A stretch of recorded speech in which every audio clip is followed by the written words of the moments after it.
Hello friends, आप सभी को नमस्कार। मैं हितेश कुमार एक बार फिर से आप सभी का ज्ञानकोश यूट्यूब चैनल में स्वागत करता हूं। आज है 31 जनवरी और 31 जनवरी से जितने भी करंट अफेयर्स बनेंगी वो हम आज की वीडियो में पढ़ेंगे। इसका पीडीएफ आप सभी को ज्ञानकोश टेलीग्राम चैनल पर मिल जाएगा या ज्ञानकोश फेसबुक पेज से आप इसके पीडीएफ को डाउनलोड कर सकते हैं। तो चलिए शुरू करते हैं आज की कुछ महत्वपूर्ण करंट अफेयर्स। बात करते हैं सबसे पहले प्रश्न की। तो सबसे पहला प्रश्न आपकी स्क्रीन पे है कि हैदराबाद में 5G रेडी नेटवर्क की घोषणा किसके द्वारा करी गई। तो जो भारत में 5G रेडी नेटवर्क हैदराबाद में जो घोषणा करी है वो किसके द्वारा करी गई है? ये घोषणा करी गई है भारती एयरटेल के द्वारा, यानी कि ऑप्शन सी जो है वो आपका यहां से सही होगा। ऑप्शन सी यानी कि भारती एयरटेल ने ये घोषणा करी है कि अब हैदराबाद में 5G नेटवर्क की स्थापना करी जाएगी। उसके बाद में बढ़ते हैं इस प्रश्न से थोड़ी सी और जानकारियों की तरफ। तो आगे बढ़ते हैं कि ये जो हैदराबाद में भारती एयरटेल ने घोषणा करी है, इस घोषणा के तहत इसके द्वारा एक स्पेक्ट्रम ब्लॉक में 4G और 5G नेटवर्क दोनों को ही संचालित करने के लिए अत्याधुनिक डायनामिक स्पेक्ट्रम शेयरिंग का इस्तेमाल किया गया है। अब ये घोषणा जो है वो भारती एयरटेल द्वारा करी गई है। तो भारती एयरटेल के बारे में हम पढ़ते हैं कि भारती एयरटेल के मुख्य कार्यकारी अधिकारी कौन है? गोपाल विट्ठल। संस्थापक कौन है इसके? सुनील भारती मित्तल। और इसकी स्थापना कब करी गई थी? तो इसकी स्थापना करी गई थी 7 जुलाई 1995 में। तो ये सारी जानकारियां थी जो कि इस प्रश्न से और साथ साथ में भारती एयरटेल से हमने पढ़ ली है। इसके बाद दूसरा प्रश्न आपकी स्क्रीन पे आता है। तो दूसरा प्रश्न है, माइक्रोसॉफ्ट ने अपना इंजीनियरिंग हब कहां पर लॉन्च करने की घोषणा करी है? ये जो माइक्रोसॉफ्ट है इसने अपना नया एक इंजीनियरिंग हब जो है वो कहां पर घोषणा करने की योजना बनाई है? तो अब नोएडा में, यानी कि ऑप्शन बी सही रहेगा। नोएडा में, उत्तर प्रदेश में ये घोषणा करी गई है कि नया अब इंजीनियरिंग हब जो है वो स्थापित किया जाएगा। इसके बारे में पढ़ते हैं पूरी जानकारियां। जैसे कि इसका उद्देश्य क्या है? तो इसका उद्देश्य है कि इंडिया डेवलपमेंट सेंटर आईडीसी की सुविधा शुरू करना इसका उद्देश्य है, जिसके पश्चात यह कार्य क्षेत्र जो है वो ताजमहल से प्रेरित होकर के बनाया जाएगा। ताजमहल से प्रेरित होकर के बनाया जाएगा जो कि विश्व के 7 अजूबों में जो गिना जाता है। माइक्रोसॉफ्ट जो है यह भारत में तीसरा विकास केंद्र है। ये जो अब नोएडा में बनेगा ये माइक्रोसॉफ्ट का भारत में तीसरा विकास केंद्र है। इसके अलावा क्योंकि तीसरा है तो अन्य 2 केंद्र कौन कौन से हैं? तो इससे पहले बेंगलुरु में भी स्थापित किया जा चुका है और बेंगलुरु के बाद में हैदराबाद में भी स्थापित किया जा चुका है। तो ये सारी जानकारियां यहां से थी, लेकिन माइक्रोसॉफ्ट ने लॉन्च किया है। तो माइक्रोसॉफ्ट के बारे में बात करते हैं। अगर हम बात करें माइक्रोसॉफ्ट के अधिकारी की, मुख्य कार्यकारी अधिकारी की, तो मुख्य कार्यकारी अधिकारी जो हैं यानी कि सीईओ जो हैं वो है सत्य नडेला। बात करते हैं इसके मुख्यालय की, तो इसका मुख्यालय है वाशिंगटन डीसी अमेरिका में। इसकी स्थापना कब हुई थी? 4 अप्रैल 1975 में। 4 अप्रैल 1975 में माइक्रोसॉफ्ट की स्थापना करी गई थी। तो ये पूरी जानकारी मैं आपके लिए लेके आया हूं। इसके बाद बढ़ते हैं अगले प्रश्न की तरफ। तो देखिएगा, तीसरा प्रश्न आप लोगों की स्क्रीन पे आता है। तीसरा प्रश्न है कि वर्ष 2021 को भारत फ्रांस पर्यावरण वर्ष के रूप में किसने लॉन्च किया है? भारत फ्रांस, बहुत इंपॉर्टेंट प्रश्न है कि भारत फ्रांस पर्यावरण वर्ष के रूप में 2021 को लॉन्च किया गया। तो जिसमें भारत की तरफ से यह घोषणा किसने करी है?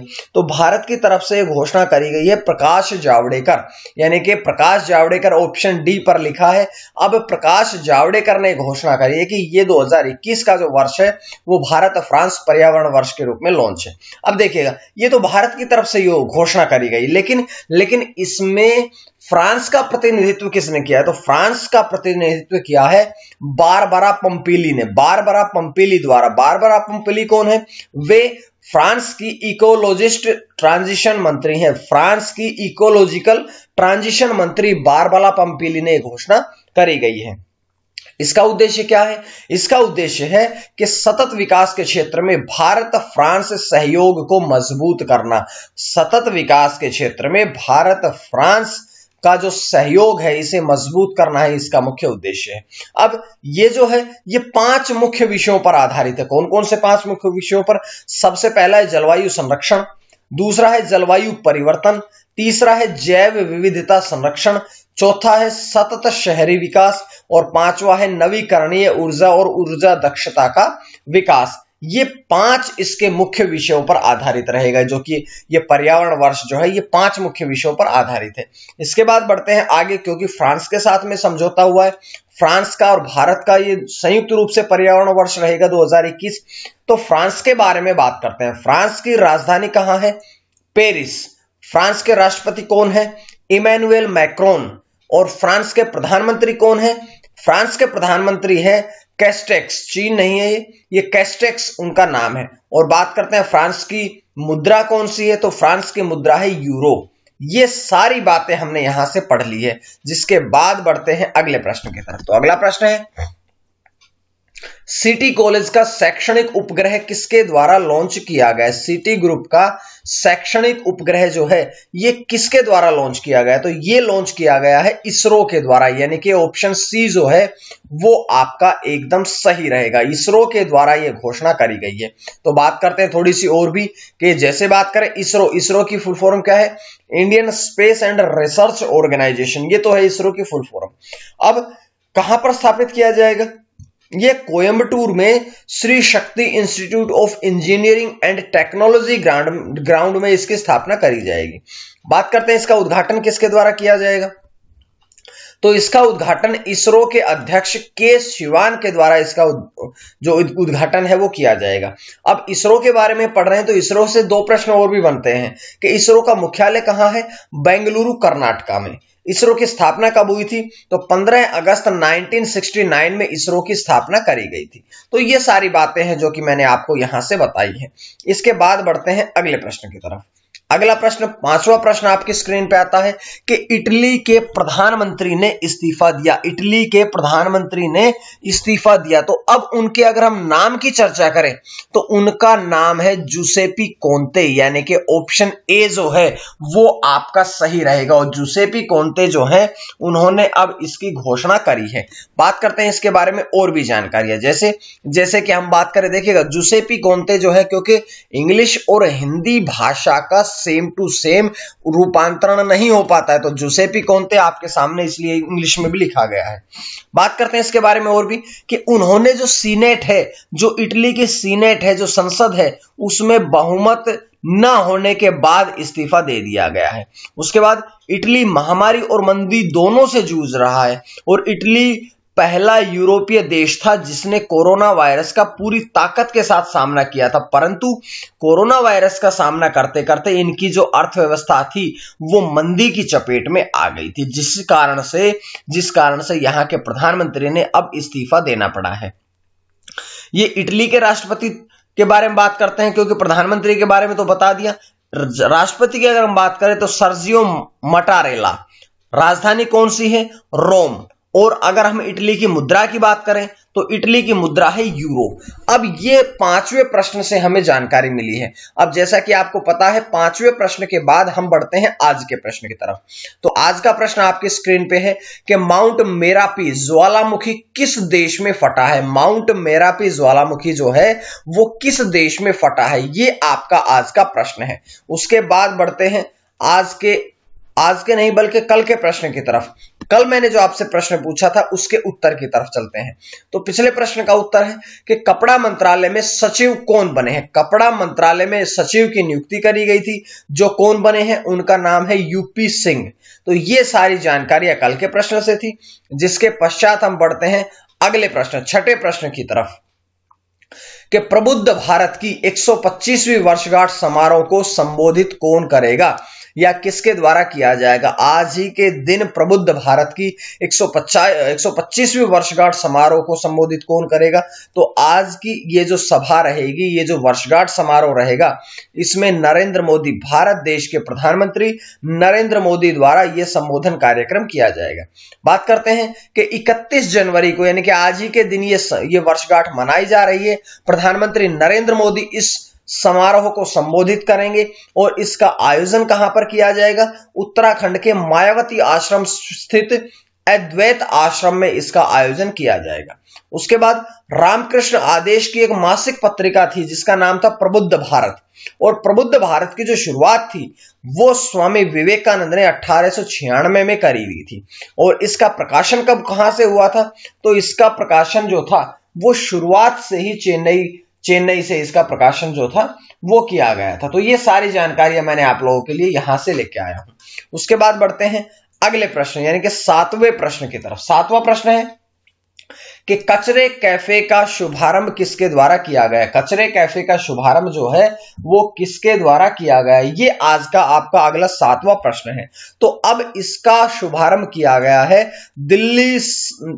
दक्षिण दिल्ली नगर निगम के द्वारा। दक्षिण दिल्ली नगर निगम के द्वारा अब कचरा कैफे का शुभारंभ किया गया है। ये कचरा कैफे क्या है देखिएगा, इस कचरा कैफे के द्वारा क्या होगा कि इसके तहत 1 किलो प्लास्टिक कचरे को जमा करने वाले किसी भी व्यक्ति को मुफ्त में नाश्ता दिया जाएगा, दोपहर का भोजन दिया जाएगा और रात में खाने के लिए कूपन भी दिया जाएगा। 1 किलो प्लास्टिक के बदले में खाना, नाश्ता और दोपहर का भोजन जो है इसके लिए कूपन भी दिया जाएगा। इसके तहत क्या होगा कि प्लास्टिक लाओ खाना खाओ, ये एक पहल शुरू करी गई थी दिल्ली में कि प्लास्टिक लाओ खाना खाओ। इस पहल को भी और आगे बढ़ाया जाएगा। और जैसा कि यहां से एक और प्रश्न निकल के आ सकता है सामने कि यहां कचरा कैफे जो है, यानी कि अगर पूछा जाए कि भारत में पहला कचरा कैफे कब शुरू किया गया था, कहां पर शुरू किया गया था, तो वर्ष 2019 में भारत में पहला कचरा कैफे, कचरा मतलब गार्बेज कैफे, छत्तीसगढ़ के अंबिकापुर जिले में खोला गया था। ये भारत में पहले की बात हुई है, ठीक है। तो ये सारी जानकारियां मैंने आपको यहां से दी है। जिसके बाद बढ़ते हैं आज के 8वें प्रश्न की तरफ। आज का 8वां प्रश्न है कि मिशन भागीरथ किस राज्य का पेयजल बना है। भारत में पहला ऐसा राज्य जिसने अपना ऐसा पेयजल ब्रांड बनाया है जिसका नाम रखा गया मिशन भागीरथ। तो मिशन भागीरथ किस राज्य का पेयजल बना है, ये बना है अब कौन से राज्य का पेयजल, ये बना है तेलंगाना का पेयजल। यानी कि जो आपका पहला ऑप्शन है, ऑप्शन ए जो है वो आपका सही रहेगा। उसके बाद बढ़ते हैं अगले प्रश्न की तरफ। आगे देखिएगा, ये तेलंगाना सरकार का स्वयं का पैकेज्ड पेयजल रहेगा जो मिशन भागीरथ है। और जितने भी सरकारी बैठक है, सभी सरकारी कार्यालयों में, सभी बैठकों में ये जो पेयजल है ये अनिवार्य कर दिया गया है। इसमें इस्तेमाल करी जाने वाली जो बोतलें हैं वो बोतलें दोबारा से उपयोग करने के योग्य हैं। और इसका उद्देश्य क्या है, तो इसका उद्देश्य है कि हर घर को सुरक्षित पेयजल उपलब्ध कराना ही मिशन भागीरथ का मुख्य उद्देश्य है। तेलंगाना सरकार में तेलंगाना राज्य में शुरू किया गया है। तो ये जानकारी आपको यहां से मिली। इसके बाद प्रश्न नंबर 9 कि कजाकिस्तान में भारत की राजदूत कौन बनी है। कजाकिस्तान देश में भारत की राजदूत बनी है शुभदर्शी त्रिपाठी। ऑप्शन बी जो है वो आपका सही रहेगा। शुभदर्शिनी त्रिपाठी जो हैं वो अब कजाकिस्तान में भारत की नई राजदूत बनी है। जिसके बाद देखिएगा अगर इस प्रश्न में कि वे 1994 बैच की भारतीय विदेश सेवा की अधिकारी हैं। वर्तमान में भारतीय सांस्कृतिक संबंध परिषद में की उप महानिदेशक के पद पर कार्यरत थी, जो कि अब कजाकिस्तान में भारत की नई विदेश सेवा अधिकारी के रूप में नामित करी गई है। उसके बाद बढ़ते हैं अगले प्रश्न की तरफ। अगला आज का आखिरी प्रश्न है। आखिरी प्रश्न आपका यह है कि एशिया प्रशांत व्यक्तिगत स्वास्थ्य सूचकांक में जारी किया गया है, जिसमें भारत का कौन सा स्थान रहा है, तो इसमें भारत का स्थान रहा है 10वां। यानी कि ऑप्शन ए जो है वो आपका सही रहेगा। इसमें देखिएगा कि 11 एशिया प्रशांत देशों को शामिल किया गया था इस रैंकिंग में, जिसमें भारत का जो नंबर रहा वो रहा 10वां। अब भारत का 10वां नंबर रहा तो पहला किसका नंबर रहा, तो पहला नंबर रहा है सिंगापुर का। दूसरा स्थान किसे मिला, ताइवान को। तीसरा मिला जापान को। चौथा मिला ऑस्ट्रेलिया को। और यह रिपोर्ट किसके द्वारा जारी करी गई है, तो यह रिपोर्ट इकोनॉमिस्ट इंटेलिजेंस यूनिट द्वारा जारी की गई है। तो यह पूरी जानकारियां मैं आपके लिए आज की वीडियो से लेके आया हूं। उम्मीद है आपको वीडियो पसंद आई होगी, और अगर आपको यह वीडियो पसंद आई तो आप ज्ञानकोश यूट्यूब चैनल को सब्सक्राइब कर लीजिएगा, ताकि आपको डेली इसी प्रकार से वीडियोस मिलती रहे। इसका पीडीएफ आपको ज्ञानकोश फेसबुक पेज से मिल जाएगा या ज्ञानकोश टेलीग्राम चैनल से मिल जाएगा। तो ये सारी जानकारियां थी जो आपको यहां से मिली है। इसके पश्चात आज के लिए इतना ही। मां सरस्वती की कृपा आप सभी पर बनी रहे। आप सभी का बहुत बहुत धन्यवाद।